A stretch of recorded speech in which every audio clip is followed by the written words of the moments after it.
क्या आपने कभी सोचा है कि जीवन में सब कुछ सही करने के बाद भी, हमेशा दूसरों का भला सोचने के बाद भी, अंत में आपके साथ ही धोखा क्यों होता है? क्यों वो इंसान जिसे आपने अपनी उंगली पकड़कर आगे बढ़ना सिखाया, एक दिन आपकी तरक्की का रास्ता ही रोकने खड़ा हो जाता है? क्यों इस दुनिया में सीधे, सच्चे और शरीफ लोगों को सबसे पहले कुचला जाता है? हम बचपन से सुनते आ रहे हैं कि अच्छाई की हमेशा जीत होती है, हमेशा सच का साथ दो और सबके साथ दयालु बनो। लेकिन जरा आंखें खोलकर अपने आसपास की हकीकत को देखिए। क्या आपका ऑफिस, आपका बिजनेस या आपका यह समाज वाकई इन नैतिक नियमों पर चलता है? नहीं। आज से लगभग 500 साल पहले इटली के फ्लोरेंस शहर में एक इंसान रहता था जिसने दुनिया के इस झूठे मुखौटे को नोच कर फेंक दिया। उसका नाम था निकोलो मैकियावेली। मैकियावेली कोई साधारण दार्शनिक नहीं था। वो राजाओं, राजकुमारों और पोप के बीच रहने वाला एक ऐसा चतुर कूटनीतिज्ञ था जिसने सत्ता के खेल को बहुत करीब से देखा था। जब उसे नौकरी से निकाल दिया गया और जेल में डालकर तड़पाया गया, तब उसने अपनी कुटिया में बैठकर एक ऐसी किताब लिखी जिसने पूरी दुनिया के शासकों को हिलाकर रख दिया। उस किताब का नाम था द प्रिंस। यह कोई सामान्य किताब नहीं थी। यह सत्ता, शक्ति और कामयाबी हासिल करने का एक ऐसा क्रूर, नग्न और कड़वा हैंडबुक था जिसे कई देशों में बैन कर दिया गया। चर्च ने इसे शैतान की किताब कहा। क्यों? क्योंकि मैकियावेली ने वो लिख दिया था जिसे सब जानते थे, लेकिन बोलने की हिम्मत किसी में नहीं थी। मैकियावेली का सबसे पहला और सबसे खतरनाक नियम आपके रोंगटे खड़े कर देगा। उसने लिखा था, जो इंसान एक ऐसी दुनिया में रहकर हमेशा अच्छाई का अभ्यास करना चाहता है जहां ज्यादातर लोग बुरे हैं, उसका बर्बाद होना बिल्कुल तय है। जरा इस बात की गहराई को समझिए। मैकियावेली यह नहीं कह रहा कि आप जानबूझकर एक बुरे इंसान बन जाएं। वो आपको एक बहुत बड़ा सच समझा रहा है। वो कह रहा है कि अगर आप भेड़ियों के जंगल में एक मासूम भेड़ बनकर जिएंगे तो भेड़िए आपकी शराफत की तारीफ नहीं करेंगे। वे सीधे आपकी गर्दन पर वार करेंगे और आपको अपना भोजन बना लेंगे। इस दुनिया में अगर आपको जीवित रहना है, शून्य से उठकर शिखर पर पहुंचना है, तो आपको यह समझना होगा कि इंसानी फितरत असल में कैसी होती है। हम लोग क्या गलती करते हैं? हम सोचते हैं कि अगर हम सामने वाले के साथ अच्छे हैं तो वो भी हमारे साथ अच्छा रहेगा। हम इंसानों को आदर्शवादी चश्मे से देखते हैं। लेकिन मैकियावेली ने इंसानी फितरत का एक ऐसा एक्सरे किया जो बेहद कड़वा है। उसने लिखा है कि मनुष्य स्वभाव से ही कृतघ्न, चंचल, धोखेबाज और लालची होते हैं। जब तक आपका वक्त अच्छा चल रहा है, जब तक आप दूसरों को फायदा पहुंचा रहे हैं, दुनिया आपके कदमों में झुकेगी। लोग कहेंगे कि वे आपके लिए अपनी जान दे सकते हैं। लेकिन जैसे ही आपके ऊपर कोई मुसीबत आएगी, जैसे ही आपके संसाधनों में कमी आएगी, यही लोग सबसे पहले आपका साथ छोड़कर भागेंगे। यहाँ तक कि वे आपके खिलाफ खड़े होने में भी एक सेकंड की देरी नहीं करेंगे। इतिहास की एक सच्ची और दर्दनाक घटना से इसे समझिए। मैकियावेली के समय में इटली का एक बहुत ही नेक, ईमानदार और धार्मिक राजा था। वो अपनी प्रजा से बहुत प्यार करता था और कभी किसी के साथ अन्याय नहीं करता था। वो हर फैसले में नैतिकता और धर्म की दुहाई देता था। प्रजा भी उससे बहुत खुश थी। लेकिन ठीक बगल के राज्य में एक बेहद चालाक और क्रूर राजकुमार सत्ता में आया जिसका नाम था सेजारे बोर्गिया। बोर्गिया ने देखा कि यह राजा बहुत शरीफ है। उसने दोस्ती का हाथ बढ़ाया, राजा के दरबार में अपने मीठे मीठे दूत भेजे। राजा ने सोचा कि पड़ोसी राजकुमार कितना भला है। उसने अपनी सुरक्षा ढीली कर दी, अपनी सेना के खर्च को कम कर दिया क्योंकि वो शांति पर विश्वास करता था। फिर एक रात क्या हुआ? बोर्गिया ने बिना किसी चेतावनी के, बिना किसी कारण के अपनी सेना के साथ उस राज्य पर हमला कर दिया। उस शरीफ राजा के पास संभलने का मौका तक नहीं था। राजा को बंदी बना लिया गया और उसकी आंखों के सामने उसके पूरे परिवार को खत्म कर दिया गया। राजा रोता रहा और कहता रहा, मैंने तो कभी किसी का बुरा नहीं किया, मेरे साथ ऐसा क्यों हुआ? मैकियावेली ने इस घटना को देखकर अपनी किताब में लिखा, उस राजा की मौत उसकी अच्छाई की वजह से नहीं हुई, बल्कि उसकी नासमझी और शराफत के अंधेपन की वजह से हुई। वो भूल गया था कि राजा की गद्दी पर बैठकर आप एक साधु की तरह नहीं सोच सकते। जरा सोचिए, क्या आपके साथ कभी ऐसा नहीं हुआ? आपने किसी दोस्त की आधी रात को मदद की, उसे पैसे दिए या उसके करियर में उसका साथ दिया। लेकिन जब आपको उसकी जरूरत पड़ी तो उसने आपका फोन उठाना बंद कर दिया। आप ऑफिस में देर रात तक काम करते हैं, सोचते हैं कि आपका बॉस आपकी शराफत और मेहनत को देखेगा, लेकिन प्रमोशन कोई और चालाक इंसान ले जाता है जो सिर्फ चापलूसी करना और दूसरों के काम का क्रेडिट चुराना जानता है। मैकियावेली कहता है कि अगर आप इस बिसात पर बने रहना चाहते हैं तो सबसे पहले अपने अंदर के इस भ्रम को मार डालिए कि दुनिया न्याय से चलती है। दुनिया सिर्फ एक चीज से चलती है, शारीरिक और मानसिक शक्ति। और शक्ति हासिल करने का पहला कदम यह है कि आप अपनी शराफत का मुखौटा उतारें और इंसानों को वैसे ही देखना शुरू करें जैसे वे असल में है।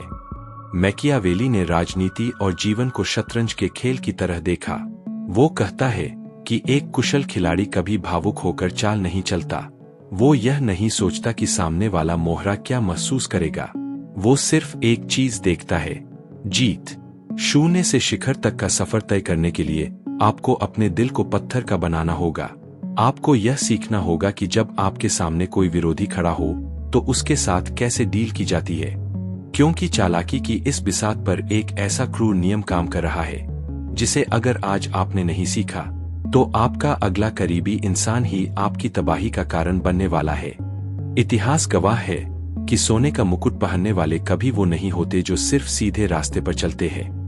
वे वो होते हैं जो रास्ता बनाना और जरूरत पड़ने पर दूसरों का रास्ता काटना जानते हैं। आचार्य मैकियावेली कहते हैं कि जो इंसान इस बात पर अड़ा रहता है कि दुनिया को कैसा होना चाहिए, वो उस इंसान के हाथों मारा जाता है जो यह देखता है कि दुनिया असल में कैसी है।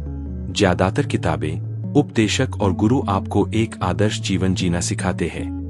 वे कहते हैं कि हमेशा वफादार रहो, कभी किसी को धोखा मत दो और हमेशा करुणा से भरे रहो। लेकिन मैकियावेली कहता है कि यह सबसे बड़ी कूटनीतिक मूर्खता है। एक सफल लीडर या एक महत्वाकांक्षी इंसान को अपनी नैतिकता को पर्दे के पीछे रखना पड़ता है। इसे मैकियावेली ने एक शब्द में पिरोया है जिसे वो वर्तु कहता है। ध्यान रहे, इस विर्तु का मतलब वो पारंपरिक धार्मिक पुण्य या साधुपन नहीं है। मैकियावेली की भाषा में विर्तु का मतलब है रॉ डायनामिक एनर्जी, यानी परिस्थितियों को अपने हिसाब से मोड़ने की जादुई क्षमता, गजब का साहस और अत्यधिक चालाकी। एक ऐसा इंसान जिसके पास विर्तु है वो समय की नब्ज को पहचानता है।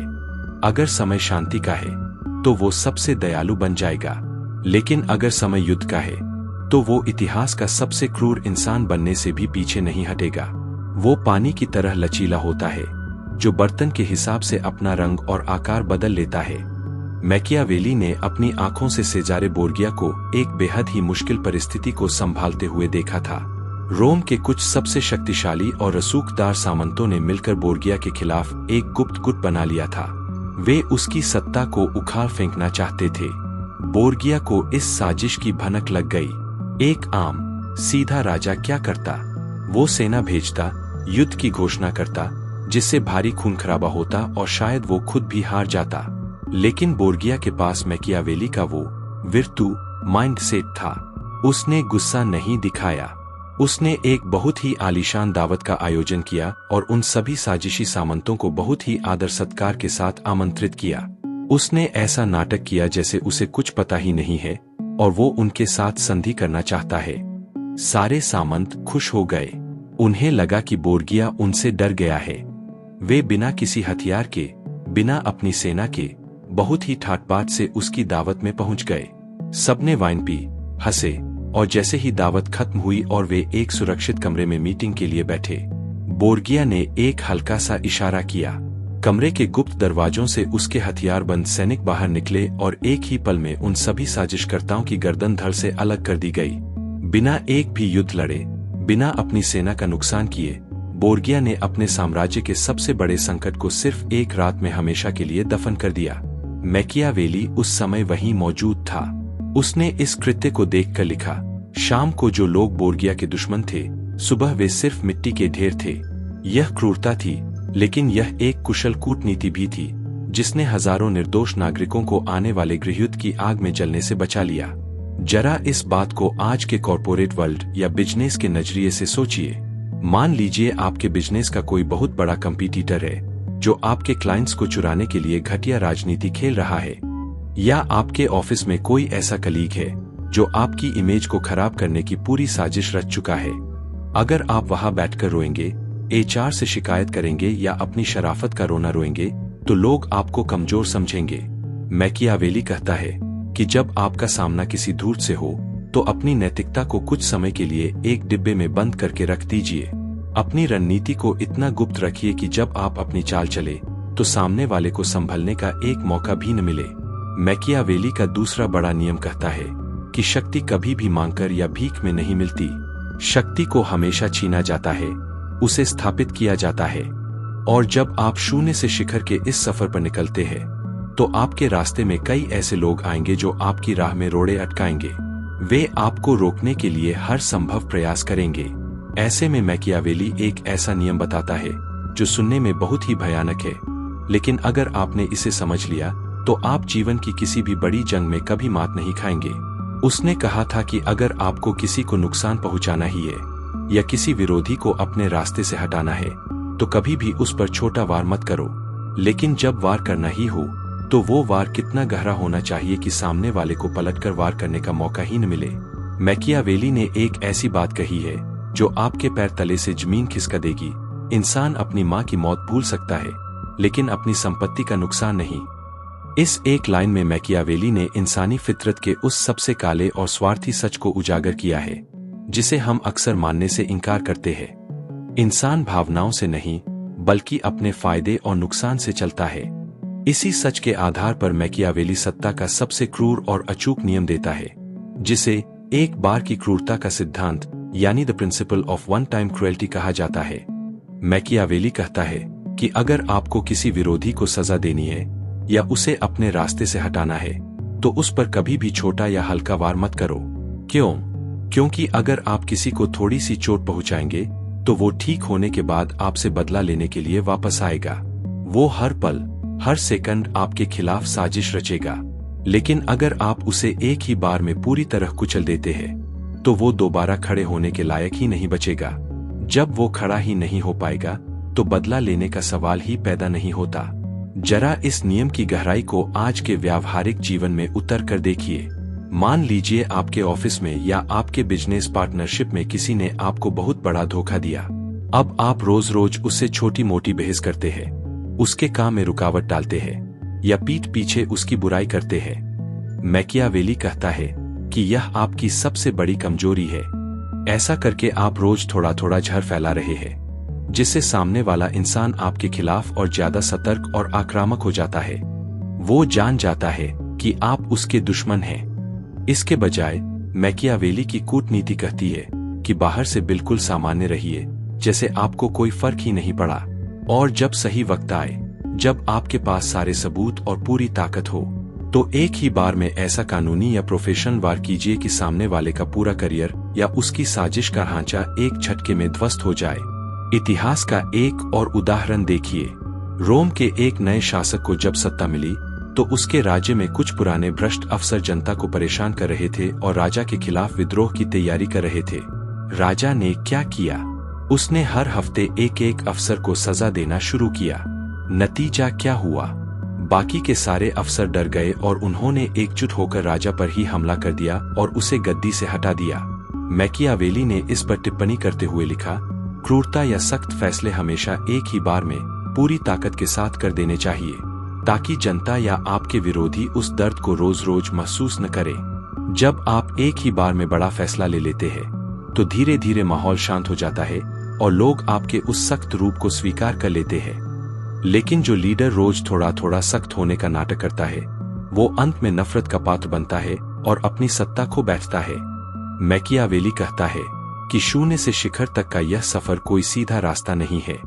यह एक खतरनाक जंगल है जहां कई तरह के शिकारी घूम रहे हैं। अगर आप सिर्फ एक ही तरीके से जीना जानते हैं तो आप बहुत जल्द किसी और का शिकार बन जाएंगे।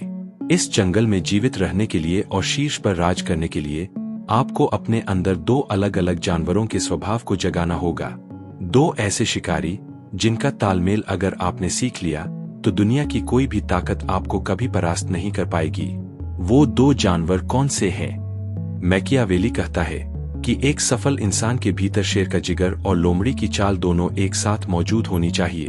केवल ताकतवर होना आपको सिर्फ एक निशाना बनाता है और केवल चालाक होना आपको कमजोर। लेकिन जब बात आपके सबसे करीबी लोगों की आती है, तो क्या आपको उनकी नजरों में एक देवता बनना चाहिए या एक ऐसा यमराज जिससे उनकी रूह कांप उठे?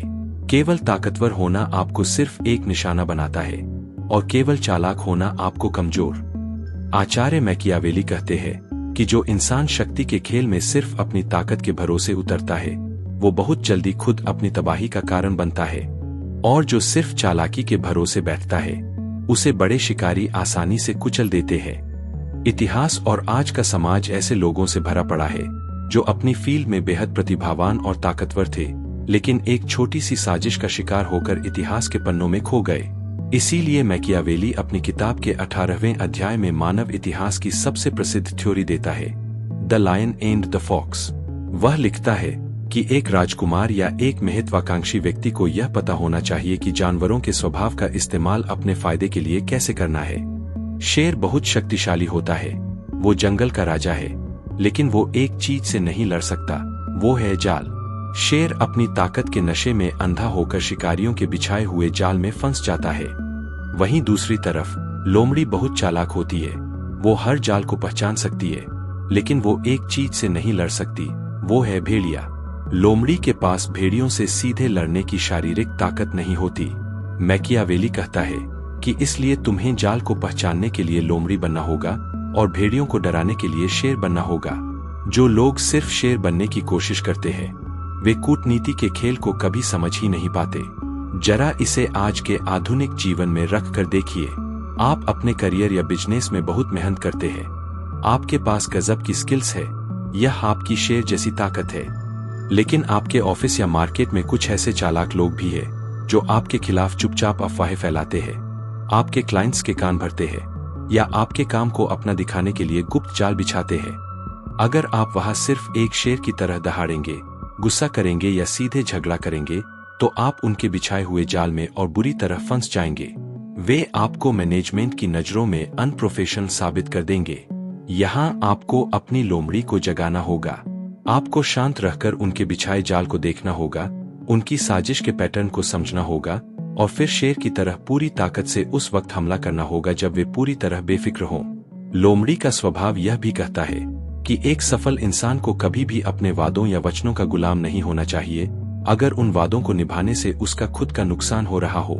मैकियावेली ने खुलकर लिखा है, एक बुद्धिमान शासक कभी भी अपने वचनों का पालन नहीं कर सकता और नहीं उसे करना चाहिए जब ऐसा करना उसके हितों के खिलाफ जा रहा हो या जब वे कारण ही खत्म हो चुके हों जिनकी वजह से उसने वो वादा किया था। यह बात सुनने में बहुत ही अनैतिक और कड़वी लगती है, लेकिन कॉर्पोरेट और पॉलिटिकल वर्ल्ड का यही असली सच है। लोग आपके साथ तब तक जुड़े हैं जब तक उन्हें आपसे फायदा है।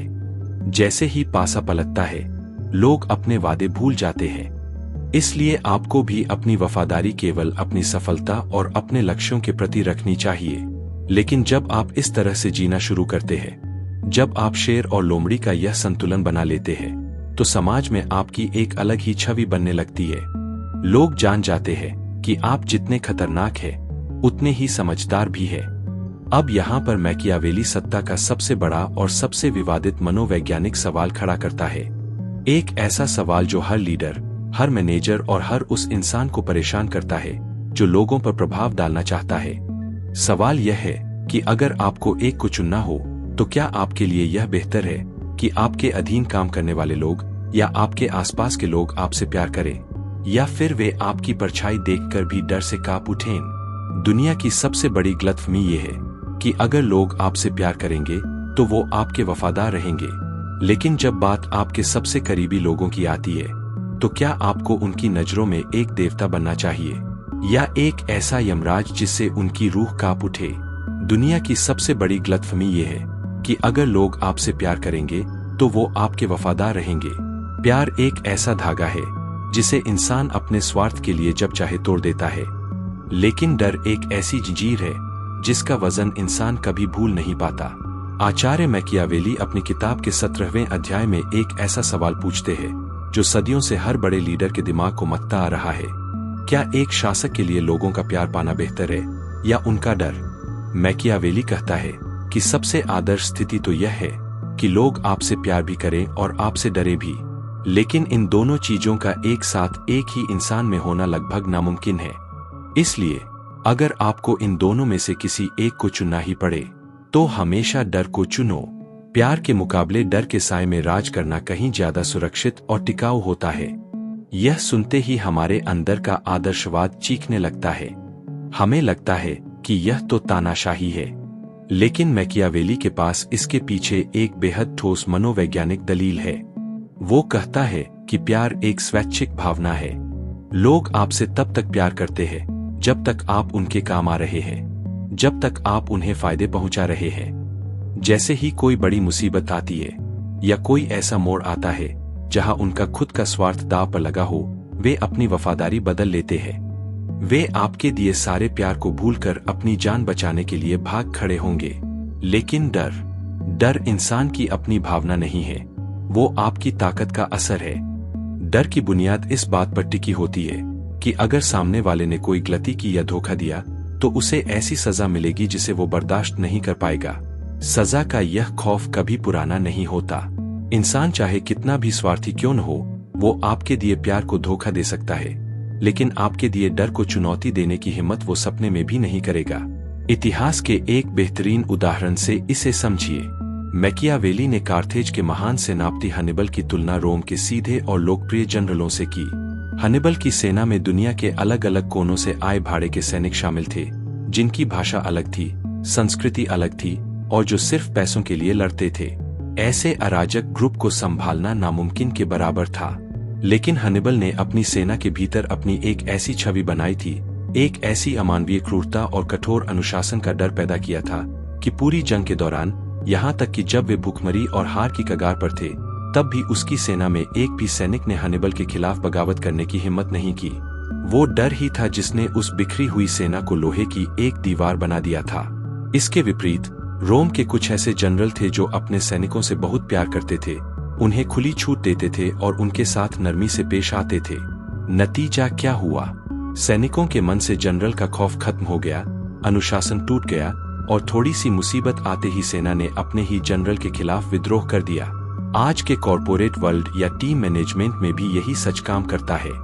अगर आप एक ऐसे मैनेजर या लीडर बनते हैं जो हर कर्मचारी को खुश रखना चाहता है, जो हर गलती को हंसकर टाल देता है ताकि लोग उसे अच्छा बॉस कहें, तो बहुत जल्द आपकी टीम के लोग लापरवाह हो जाएंगे। वे डेडलाइंस मिस करेंगे, काम की क्वालिटी गिरा देंगे और पीठ पीछे आपका मजाक उड़ाएंगे। वे आपकी शराफत का फायदा उठाएंगे। लेकिन मैकियावेली यहाँ एक बहुत ही सख्त चेतावनी देता है। वो कहता है कि जब मैं डर की बात करता हूँ तो मेरा मतलब यह बिल्कुल नहीं है कि लोग आपसे नफरत करने लगे। डर और नफरत के बीच एक बहुत पतली रेखा होती है। एक बुद्धिमान लीडर को लोगों के मन में डर तो पैदा करना चाहिए, लेकिन कभी भी नफरत का पात्र नहीं बनना चाहिए। और नफरत से बचने का तरीका क्या है? मैकियावेली कहता है कि कभी भी बिना किसी ठोस वजह के किसी को नुकसान मत पहुंचाओ। कभी भी दूसरों की संपत्ति या उनकी निजी चीजों पर हाथ मत डालो। जब तक आप लोगों के हक और उनकी बुनियादी चीजों का सम्मान करते हुए केवल अनुशासन का डंडा चलाएंगे, लोग आपसे डरेंगे, आपकी इज्जत करेंगे, लेकिन कभी आपसे नफरत नहीं करेंगे। लेकिन डर का यह किला खड़ा करने के लिए आपको दुनिया के सामने अपनी एक खास इमेज पेश करनी होगी। मैकियावेली कहता है कि सच क्या है, इससे किसी को कोई फर्क नहीं पड़ता। फर्क सिर्फ इस बात से पड़ता है कि लोगों को दिखाई क्या दे रहा है। शक्ति के इस खेल में आपका असली चेहरा मायने नहीं रखता, मायने रखता है आपका मुखौटा। दुनिया कभी ये नहीं देखती कि आप असल में क्या है। वो सिर्फ उस मुखौटे को पूछती है जो आप उसे दिखाते हैं। लेकिन इस मुखौटे को इस तरह कैसे पहनना है कि बड़े से बड़ा शातिर इंसान भी आपके असली इरादों को भांप न पाए? क्या हो अगर आपके अपने ही लोग आपकी इस कूटनीति के पीछे का सच जानना चाहें? दुनिया कभी ये नहीं देखती कि आप असल में क्या है। वो सिर्फ उस मुखौटे को पूछती है जो आप उसे दिखाते हैं, क्योंकि आम इंसान हमेशा नतीजों से और बाहरी दिखावे से ही प्रभावित होता है। आचार्य मैकियावेली कहते हैं कि संसार में केवल गिने चुने लोग ही ऐसे होते हैं जो आपकी असलियत को करीब से छू सकते हैं। बाकी की जो पूरी भीड़ है वो केवल उतनी ही दूर खड़ी है जहां से सिर्फ आपका बाहरी रूप दिखाई देता है। इसलिए शक्ति और कामयाबी के खेल में यह बिल्कुल जरूरी नहीं है कि आपके अंदर सारी मानवीय अच्छाइयां सचमुच मौजूद हों, लेकिन यह बेहद जरूरी है कि दुनिया को यह दिखाई दे कि आप उन सभी अच्छाइयों से भरे हुए हैं।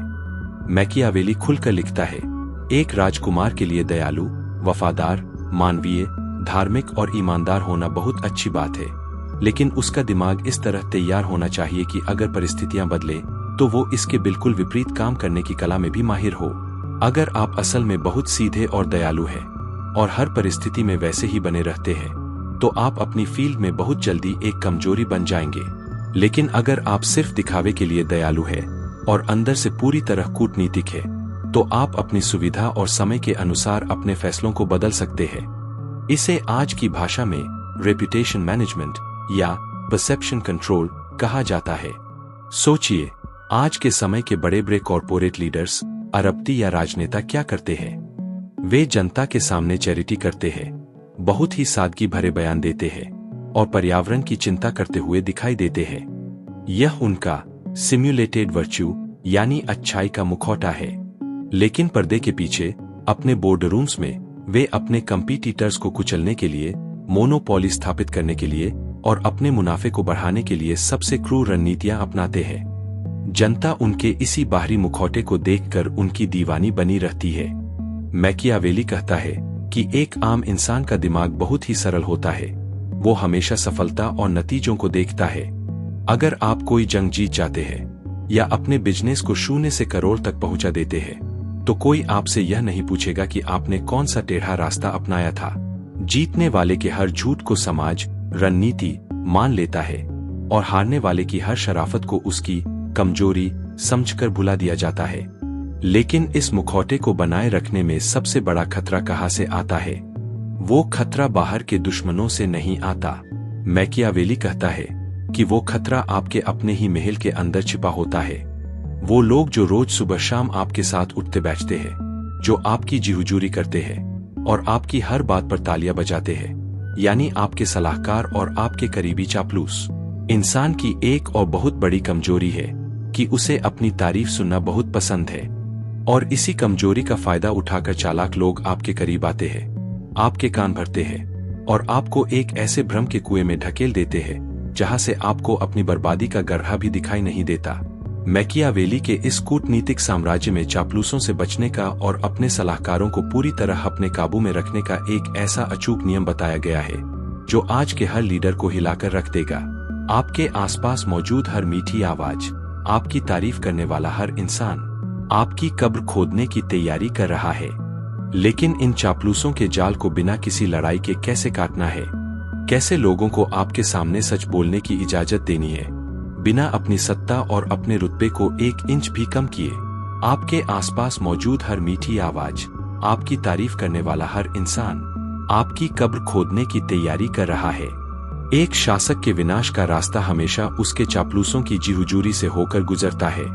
आचार्य मैकियावेली अपनी किताब के 23वें अध्याय में एक ऐसे सच पर प्रहार करते हैं जो बड़े से बड़े बुद्धिमान इंसान को भी घुटनों पर ला देता है। वो है चापलूसी का जहर। इंसान स्वभाव से ही आत्ममुग्ध होता है। उसे अपनी प्रशंसा सुनना, अपनी बुद्धि की तारीफ सुनना इतना पसंद होता है कि वो अनजाने में उन लोगों को अपने करीब ले आता है जो उसकी हाँ में हाँ मिलाते हैं।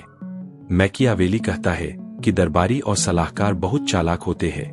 वे कभी राजा को सच नहीं बताते क्योंकि वे जानते हैं कि कड़वा सच बोलने से राजा नाराज हो सकता है। नतीजा यह होता है कि राजा हकीकत से पूरी तरह कच जाता है और जब संकट आता है तो उसका साम्राज्य ताश के पत्तों की तरह ढह जाता है। तो फिर इस जाल से बाहर कैसे निकला जाए? क्या आपको सबको अपने सामने कड़वा सच बोलने की खुली छूट दे देनी चाहिए? मैकियावेली कहता है, बिल्कुल नहीं। अगर आप हर इंसान को अपने सामने कुछ भी बोलने की आजादी दे देंगे तो बहुत जल्द लोग आपका सम्मान करना बंद कर देंगे। आपके दरबार की, आपके ऑफिस की मर्यादा खत्म हो जाएगी और आपकी अथॉरिटी पूरी तरह मिट्टी में मिल जाएगी। लोग सोचेंगे कि यह लीडर कमजोर है और इसे कोई भी कुछ भी बोलकर चला जाता है। इसलिए मैकियावेली चापलूसों को खत्म करने और सच जानने का एक बेहद सटीक और संतुलित फॉर्मूला देता है। वो कहता है कि तुम्हें अपने साम्राज्य में या अपनी टीम में केवल कुछ गिने चुने बुद्धिमान लोगों को ही अपना सलाहकार चुनना चाहिए, और उन सलाहकारों को केवल एक ही चीज की आजादी होनी चाहिए कि वे केवल और केवल तब सच बोलेंगे जब तुम उनसे सवाल पूछोगे। उन्हें अपनी मर्जी से बिना मांगे सलाह देने का कोई हक नहीं होना चाहिए। जरा इसे आज के मैनेजमेंट या लीडरशिप के नजरिए से देखिए। अगर आप एक बिजनेस ओनर है या किसी प्रोजेक्ट के हेड है, तो अपनी टीम के सामने यह नियम बिल्कुल साफ कर दीजिए, मुझे तुम्हारी झूठी तारीफें नहीं चाहिए, मुझे ग्राउंड रियलिटी चाहिए। लेकिन तुम्हारी सलाह मैं तब सुनूंगा जब मैं पूछूंगा। जब आप ऐसा करते हैं तो दो चीजें होती हैं। पहली, चापलूसों का धंधा बंद हो जाता है, क्योंकि उन्हें बिना मांगे मुंह खोलने की इजाजत नहीं होती। दूसरी, आपके जो असली बुद्धिमान सलाहकार है, वे आपके सामने केवल काम की और सटीक बात ही रखेंगे। आप सच भी जान पाएंगे और आपकी सत्ता का रसूख भी वैसा ही बना रहेगा। मैकियावेली कहता है कि एक लीडर को हमेशा एक बहुत बड़ा श्रोता होना चाहिए। उसे हर जगह से जानकारी जुटानी चाहिए, लेकिन अंतिम फैसला हमेशा अकेले और पूरी तरह स्वतंत्र होकर लेना चाहिए। जब लोग यह देखते हैं कि आप सुनते सबकी है लेकिन करते सिर्फ अपने दिमाग की है, तो उनके मन में आपके प्रति एक गहरा सम्मान और डर पैदा होता है। लेकिन यहाँ पर आकर मैकियावेली आत्मनिर्भरता का एक और कड़वा पाठ पढ़ाता है। वो कहता है कि जब तक आप दूसरों के संसाधनों पर, दूसरों के पैसों पर या दूसरों की बैसाखियों पर निर्भर रहेंगे, आप कभी भी पूरी तरह आजाद और सुरक्षित नहीं हो सकते। शक्ति के इस महायुद्ध में आपको अपनी खुद की ताकत, अपनी खुद की सेना खड़ी करनी होगी। जो बैसाखी आपको चलना सिखाती है, एक दिन वो आपकी दौड़ने की क्षमता को हमेशा के लिए छीन लेती है। अगर आप हमेशा दूसरों की मदद के भरोसे या भाड़े के लोगों के दम पर अपनी जंग जीतना चाहते हैं, तो मैकियावेली का अगला नियम आपको एक बेहद डरावनी सच्चाई से रूबरू कराने वाला है। जो बैसाखी आपको चलना सिखाती है, एक दिन वो आपकी दौड़ने की क्षमता को हमेशा के लिए छीन लेती है। उधार ली गई ताकत से आप कभी भी अपनी सल्तनत खड़ी नहीं कर सकते। आचार्य मैकियावेली अपनी किताब के 12वें और 13वें अध्याय में शक्ति के एक ऐसे बुनियादी स्तंभ के बारे में बात करते हैं जिसके बिना बाकी के सारे नियम बेकार हो जाते हैं। वो है आपकी खुद की ताकत। मैकियावेली ने उस समय के इटली के राज्यों का बारीकी से अध्ययन किया था जो अपनी सुरक्षा के लिए भाड़े के सैनिकों या पड़ोसी राज्यों की सहायक सेनाओं पर निर्भर थे। उसने अपनी आंखों से देखा कि कैसे ये राज्य एक ही झटके में तबाह हो गए।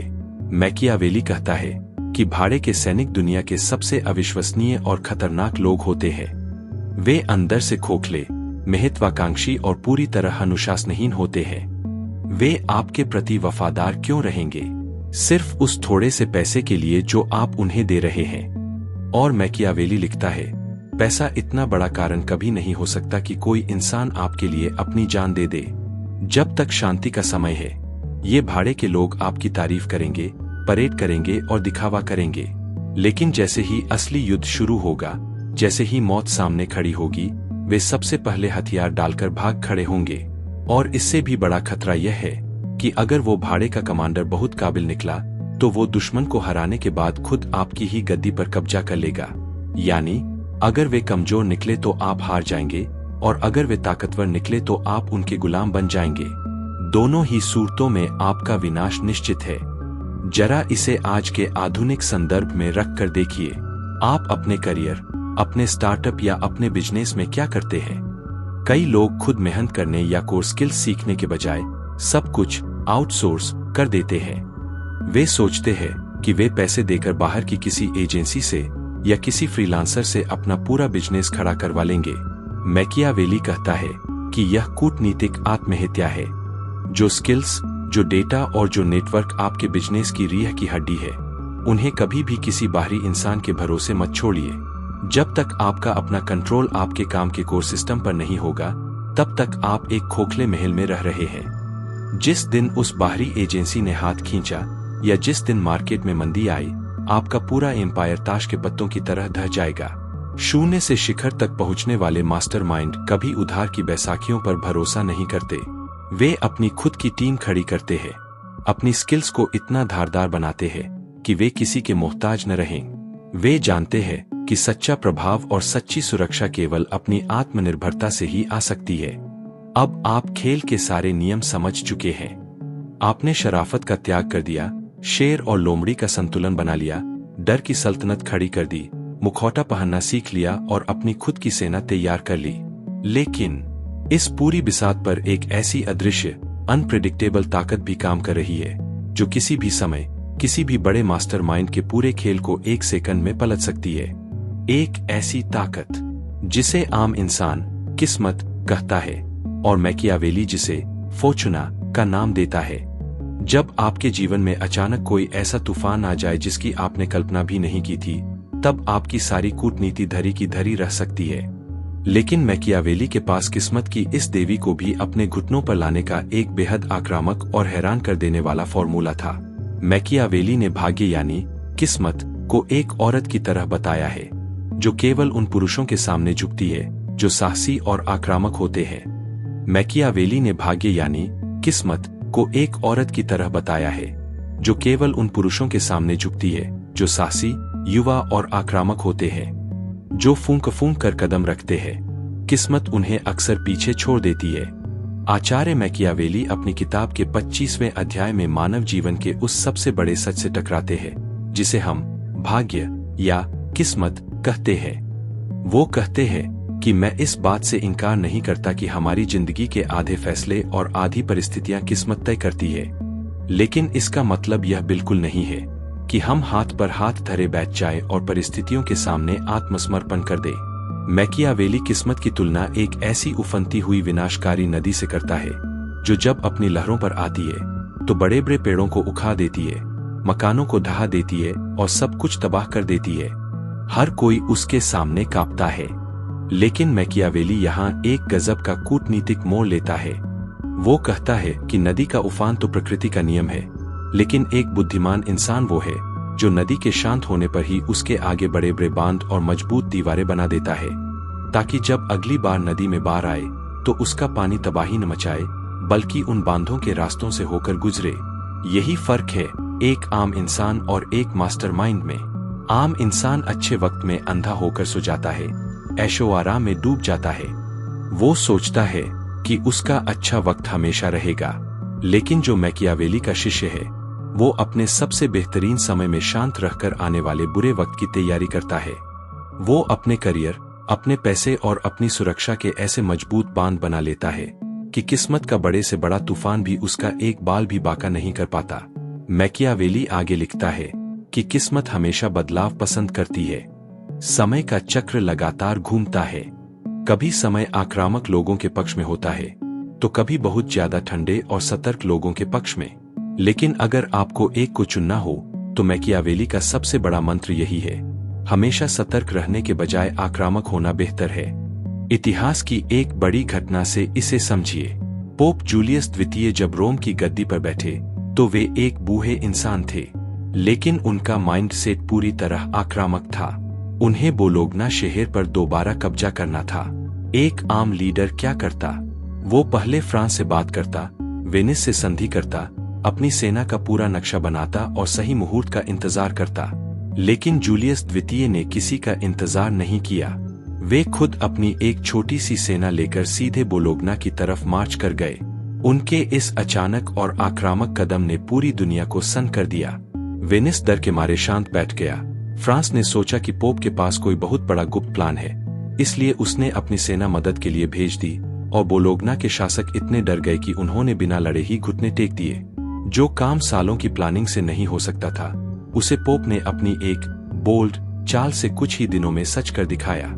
आज के समय में भी जब आपको कोई नया बिजनेस शुरू करना हो, कोई बड़ा करियर शिफ्ट लेना हो या कोई बड़ा फैसला करना हो, तो बहुत ज्यादा ओवर एनालिसिस करके खुद को मत रोकिए।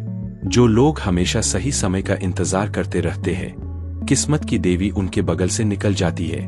आपको अपनी चाल चलनी होगी, पूरी ताकत और हिम्मत के साथ। तो अब समय आ गया है शून्य से शिखर के इस सफर के आखिरी पन्ने को खोलने का। आपने मैकियावेली के सारे काले और गहरे सच सीख लिए हैं, लेकिन इस अंतिम चाबी को घुमाने से पहले मैकियावेली ने एक ऐसी चेतावनी दी थी जिसे सुनकर आपके रोंगटे खड़े हो जाएंगे। शिखर पर पहुंचने के बाद उस गद्दी को संभालना और खुद को गद्दारों से बचाकर एक अमर राजा बनाना कैसे मुमकिन है? क्या थी वो अंतिम परीक्षा? का रास्ता गुलाब की पंखुड़ियों से नहीं, बल्कि आपके अपने पुराने कमजोर विचारों के मलबे से होकर गुजरता है। जब आप इस कूटनीतिक यात्रा के अंतिम पड़ाव पर पहुंचते हैं, तो आप वो इंसान नहीं रहते जो आप शुरुआत में थे। आपकी शराफत का अंधापन मर चुका होता है, आपकी भावनाएं आपके नियंत्रण में होती है, और आपके भीतर का शेर और लोमड़ी पूरी तरह जाग चुके होते हैं। मैकियावेली कहता है कि जब कोई इंसान शून्य से उठकर शिखर की उस गद्दी पर बैठता है, तो पूरी दुनिया उसे हटाने की साजिश रचने लगती है। कमजोर लोग आपकी कामयाबी से जलेंगे और चालाक लोग आपको नीचे गिराने के नए जाल बुनेंगे। लेकिन एक सच्चा शासक, एक असली मास्टरमाइंड कभी अपनी ढाल को नीचे नहीं रखता। वो जानता है कि सत्ता हासिल करने से कहीं ज्यादा मुश्किल है उस सत्ता को बनाए रखना, और उसे बनाए रखने की आखिरी चाबी है अटूट मानसिक अनुशासन। इतिहास गवाह है कि मैकियावेली के इन नियमों को जिन लोगों ने भी समझा, चाहे वो सदियों पहले के महान सम्राट हों या आज के दौर के बड़े बड़े अरबपति, सीईओ और हाई स्टेक्स कूटनीतिज्ञ, उन्होंने दुनिया को अपने हिसाब से चलाया। वे कभी परिस्थितियों के शिकार नहीं बने, बल्कि उन्होंने खुद परिस्थितियों का रुख मोड़ दिया। उन्होंने समाज के बनाए खोखले नियमों को तोड़ा और अपने खुद के नियम लिखे। आज इस पूरी ऑडियो बुक की यात्रा में आपने सत्ता और मानव मनोविज्ञान के उस सबसे कड़वे और नग्न सच को देख लिया है, जिसे आम दुनिया हमेशा छुपाने की कोशिश करती है। अब यह आपके ऊपर है कि आप एक मासूम भेड़ बनकर किसी शिकारी का भोजन बनना चाहते हैं, या फिर शेर का जिगर और लोमड़ी की चाल अपनाकर इस आधुनिक जंगल के अघोषित राजा बनना चाहते हैं। फैसला हमेशा आपका होगा। दोस्तों, निकोलो मैकियावेली के इन 10 गहरे और क्रूर नियमों में से किस नियम ने आपके सोचने के ढंग को सबसे ज्यादा झकझोर कर रख दिया, और कौन सी नीति आप आज से ही अपनी प्रैक्टिकल लाइफ में उतारने वाले हैं? नीचे कमेंट बॉक्स में लिखकर हमें जरूर बताइए। आपके कमेंट्स ही इस कड़े रिसर्च और कूटनीतिक विश्लेषण की असली ताकत है।